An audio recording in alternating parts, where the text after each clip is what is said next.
Welcome to the Prayagraj institute daily current affair की series में आज हम लोग बात करेंगे 14 और 15 सितंबर के करंट अफेयर के इंपॉर्टेंट एमसीक्यू क्वेश्चंस के बारे में। हमारे सामने जो पहला प्रश्न है वह यह है कि अंतर्राष्ट्रीय लोकतंत्र दिवस कब मनाया जाता है। तो अंतर्राष्ट्रीय लोकतंत्र दिवस हर साल 15 सितंबर को मनाया जाता है। अब इसके बारे में डिटेल में जानते हैं। तो हर वर्ष 15 सितंबर को अंतर्राष्ट्रीय लोकतंत्र दिवस मनाया जाता है और अंतर्राष्ट्रीय लोकतंत्र दिवस का मुख्य उद्देश्य पूरे विश्व में लोकतंत्र को बढ़ावा देना, ठीक है, डेमोक्रेसी को जो है बढ़ावा देने के लिए हर साल 15 सितंबर को अंतर्राष्ट्रीय लोकतंत्र दिवस मनाया जाता है। और अंतर्राष्ट्रीय लोकतंत्र दिवस मनुष्यों के मूल अधिकारों की सुरक्षा और प्रभावी समर्थन को याद कराने का एक महत्वपूर्ण दिन है। अब बात करेंगे कि इसकी शुरुआत कैसे होती है। तो वर्ष 2007 में संयुक्त राष्ट्र महासभा के द्वारा अंतर्राष्ट्रीय लोकतंत्र दिवस की शुरुआत की गई थी और सबसे पहले 2008 में अंतर्राष्ट्रीय लोकतंत्र दिवस मनाया गया। इस बार अंतर्राष्ट्रीय लोकतंत्र दिवस के लिए जो थीम रखी गई है वह यह है कि अगली पीढ़ी को सशक्त बनाना, ठीक है, या अगली पीढ़ी को सशक्त बना।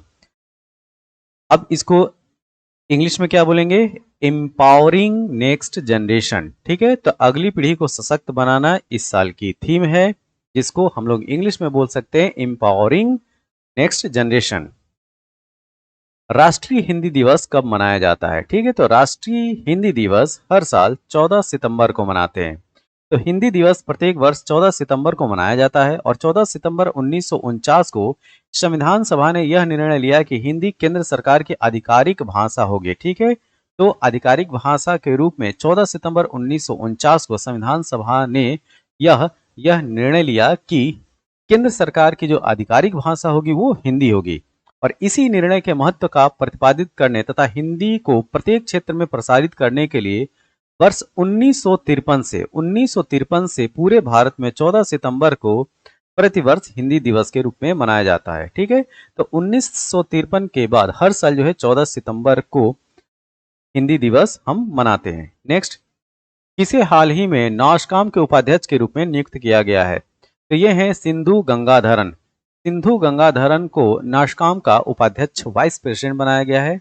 तो सैप लैब्स इंडिया में वरिष्ठ उपाध्यक्ष और प्रबंध निदेशक सिंधु गंगाधरन को the national association of software and service companies, ये नाशकाम का फुल फॉर्म है, ये भी याद रखिए। The national association of software and service companies का उपाध्यक्ष नामांकित किया गया है। भारत और सऊदी अरब निवेश मंच की पहली बैठक किस शहर में आयोजित की गई है? तो यह है नई दिल्ली। तो पहली बार सऊदी अरब निवेश फोरम की बैठक 11 सितंबर 2023 को नई दिल्ली में आयोजित की गई थी और इसमें दोनों देशों के नीति निर्माताओं, व्यापारियों ने भाग लिया तथा सूचना और संचार प्रौद्योगिकी आईसीटी, उद्यमिता, रसायन, ऊर्जा और उन्नत विनिर्माण के क्षेत्र में सहयोग के लिए 50 से अधिक समझौता ज्ञापन एमओयू, मेमोरेंडम ऑफ अंडरस्टैंडिंग और समझौतों पर हस्ताक्षर किए गए। यह बैठक 2019 में सऊदी अरब के क्राउन प्रिंस और प्रधानमंत्री सलमान बिन अब्दुल अजीज की भारत यात्रा के बाद आयोजित की गई थी। इसके द्वारा नई दिल्ली में किसानों के अधिकारों पर पहली वैश्विक संगोष्ठी का उद्घाटन किया गया। तो ये हैं हमारी राष्ट्रपति द्रौपदी मुर्मू, ठीक है। तो द्रौपदी मुर्मू की अध्यक्षता में किसानों के अधिकारों पर पहली बार वैश्विक संगोष्ठी का उद्घाटन किया गया। तो भारत की राष्ट्रपति श्रीमती द्रौपदी मुर्मू ने 12 सितंबर 2023 को पूसा नई दिल्ली में 4 दिवसीय किसानों के अधिकारों पर पहली वैश्विक संगोष्ठी का उद्घाटन किया और इस अवसर पर विभिन्न श्रेणियों में 26 पादप जीनोम संरक्षक पुरस्कार किसानों व संगठनों को प्रदान किए गए। इस मौके पर राष्ट्रपति ने प्लांट अथॉरिटी भवन का उद्घाटन किया व पौधा किस्मों के पंजीकरण के लिए ऑनलाइन पोर्टल का भी लॉन्च किया। हाल ही में किस देश ने नई सामरिक परमाणु हमला पनडुब्बी को लॉन्च किया है? तो यह है उत्तर कोरिया, ठीक है। थोड़ा डिटेल में जानते हैं।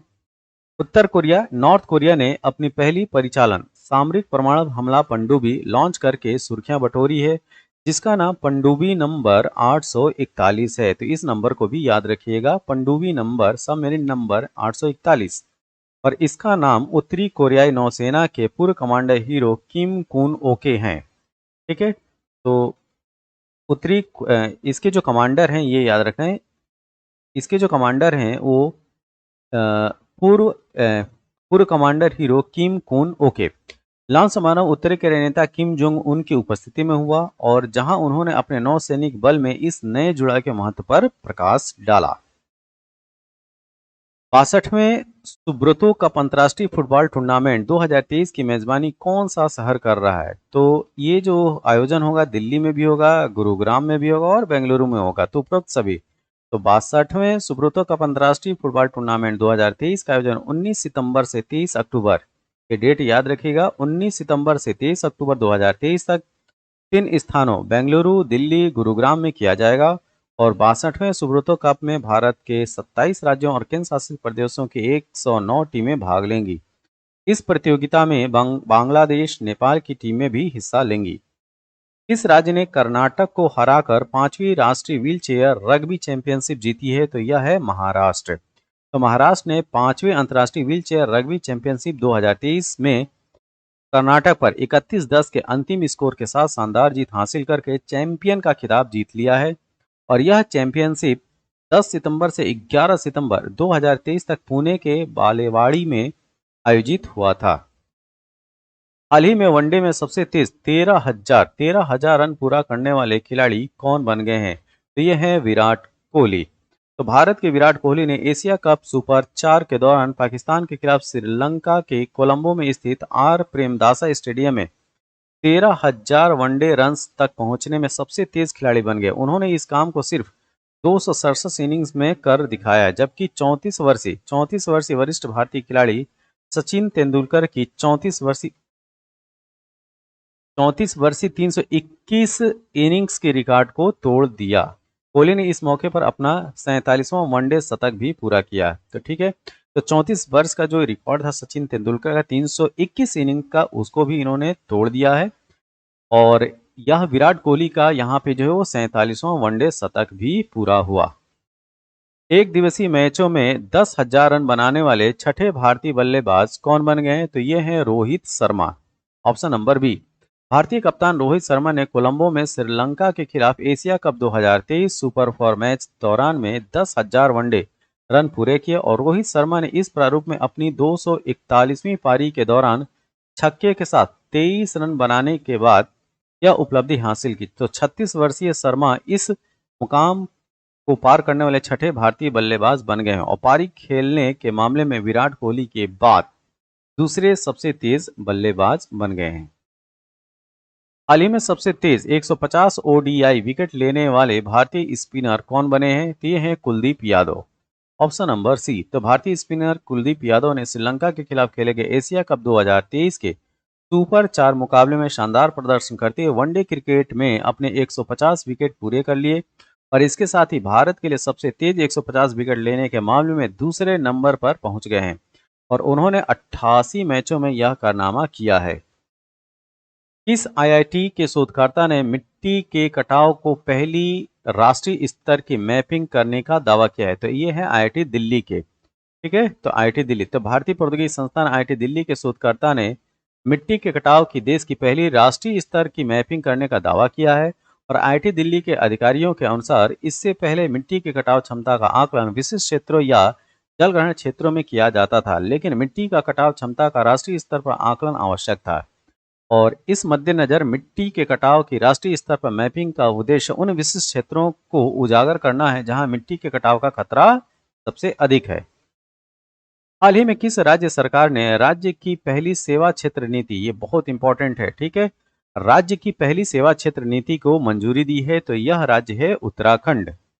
Option number A. तो हाल ही में उत्तराखंड सरकार ने सेवा क्षेत्र के लिए नई नीति को मंजूरी दे दी है और इस नीति के जरिए उत्तराखंड में 20 लाख रोजगार के अवसर पैदा करने और 10 लाख श्रमिकों के कौशल विकास को सुविधाजनक बनाने का लक्ष्य रखा गया है। इस नीति में स्वास्थ्य, शिक्षा, आतिथ्य कल्याण, आईटी, डेटा सेंटर, खेल और फिल्म उद्योग को शामिल किया गया है।